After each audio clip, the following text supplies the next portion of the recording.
Brought to you by TechnoSpark 20 series smartphones. I'm superhuman.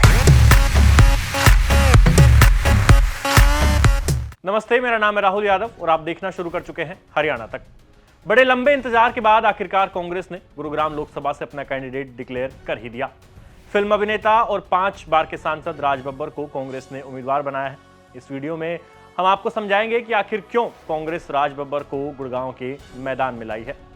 सबसे पहले बात करेंगे जातीय समीकरण की।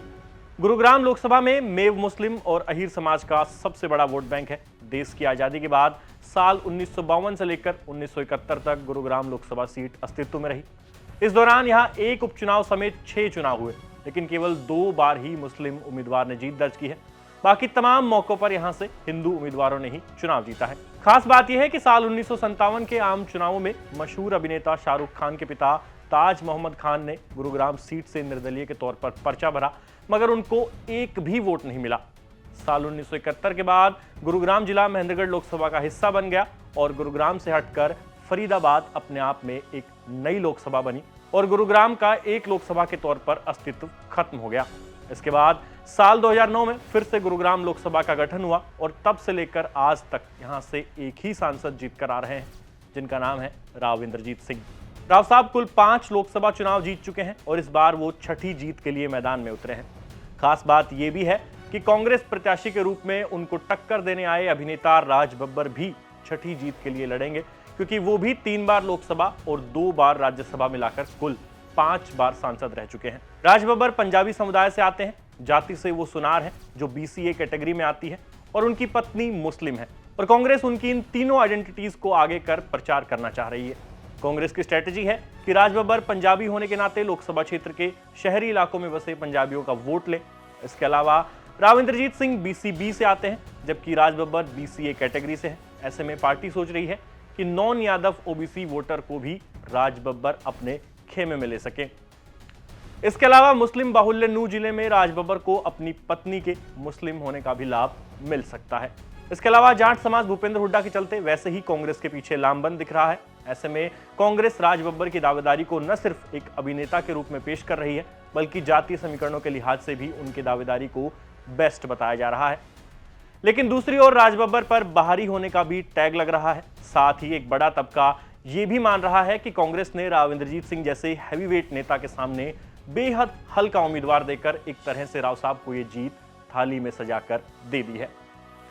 अंत में अब आपको राव इंद्रजीत और राज बब्बर सिंह के बयानों के साथ छोड़ चलते हैं, मगर आप कमेंट सेक्शन में लिखकर जरूर बताएं कि राज बब्बर एक सोची समझी रणनीति के तहत आए हैं या फिर हुड्डा साहब ने अपनी मित्रता निभाने के चक्कर में गुरुग्राम लोकसभा के मैच को वन साइडेड बना दिया है। इंद्रजीत सिंह कांग्रेस में थे, अब BJP में हैं और उनके साथ आप चुनाव लड़ रहे हैं, तो किस तरह की चुनौती मान रहे हैं अपने पुराने दोस्त के साथ? अरे रे रे रे, आपने गलत शब्द इस्तेमाल कर लिया। मैं भैया कह रहा हूं, मैं यहाँ पर कतई किसी व्यक्ति के खिलाफ चुनाव लड़ने नहीं आया हूँ। इसको बिल्कुल आप अंडरलाइन कर लें, इसमें कोई दो राय नहीं है। हमारे सहयोगी थे, हमारे साथ रहे, अब वो किसी और के साथ में, और मेरे ख्याल 20 साल से यहाँ पर सांसद है। 20 साल से योजनाओं से वो सांसद हैं। हाँ जी, हाँ, तो 20 साल से सांसद है। मैं उनके बारे में एक शब्द नहीं कहूंगा। मैं उनके खिलाफ चुनाव लड़ने नहीं आया हूं। मैं जो 20 साल से जो खत्म नहीं हो पाई हैं इस गुड़गांव की समस्याएं, मैं उनके खिलाफ चुनाव लड़ने आया हूं। वो समस्याएं जहां आज भी पुराने गुड़गांव के अंदर आपको आज भी वही पुरानी समस्याएं मिल रही हैं, पीने के पानी की हों या आपको सीवर की हो, या उन जमीनों की कीमतें तो बढ़ गई हैं, अट्टालिकाएं भी बन गई हैं। ये शहर जो है, ये क्षेत्र जो है, ये 65% रेवेन्यू देता है, 65% रेवेन्यू हरियाणा को देता है, लेकिन उसके विकास के हिस्से में 5000 करोड़ का बजट तो आ जाता है। लेकिन मैं आपसे बड़ी विनम्रता से पूछूंगा, 10 साल से कोई, आप प्रेस के बड़े विद्वान चौथे खंबे के लोग हैं, मुझे बता दीजिएगा 10 साल में एक फोटो कोई हो गुड़गांव में, जो कहीं भी आपको कोई भी एजेंसी, नगर निगम जो भी निगम की है, जो भी म्युनिसिपल कॉरपोरेशन की, हुड्डा की, या आप 10 साल के अंदर GDMA की कोई एजेंसी कोई काम करते हुए आपको दिखी हो, उसकी फोटो देख देना या फोटो मुझे दिखा देना। सबने छत्तीसगढ़ी के लोगों ने आश्वस्त कराया है कि इस बार पिछले साल की निस्बत पिछले इलेक्शन की निस्बत ज़्यादा वोटों से आपको यहाँ से जिताएंगे।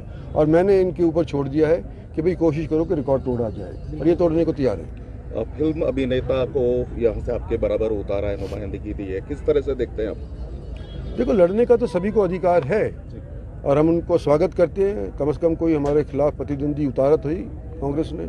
अब तक तो पता ही नहीं था कि उतारेंगे भी कि नहीं उतारेंगे, लेकिन फ़र्क नहीं आने का। जो रिजल्ट है इलेक्शन का वो अभी भी बीजेपी के पक्ष में जाएगा और यहाँ से जीत करके निकलेंगे। बाहरी का भी अगर कहीं ना कहीं मुद्दा अभी आप उठा रहे थे बंद से कि बाहर का प्रत्याशी है। देखो, बाहर का तो है ही, क्योंकि बीजेपी के प्रधान रह चुके हैं यूपी के, वहाँ से 2 बार लोकसभा का चुनाव भी जीत चुके हैं, राज्यसभा में भी अगर गए हैं तो यूपी के माध्यम से गए हैं। तो अगर वो हरियाणा में आते हैं तो ये तो महसूस तो होगा ही कि ये हरियाणा के बंदे नहीं हैं। सर, हुड्डा ने विकास कार्यों में लेकर दक्षिण हरियाणा के साथ आत्मविश्वासघात का आरोप लगाते रहे, लेकिन अभी जो टिकटॉक के अंदर भी उन्होंने अपनी ही पार्टी के अंदर किया है, उसके लिए क्या कहेंगे? हर एक पार्टी कोशिश ये करती है कि सबसे सक्षम कैंडिडेट उतारा जाए। कई बार भूल चूक हो जाती है, इसमें कोई दो राय नहीं।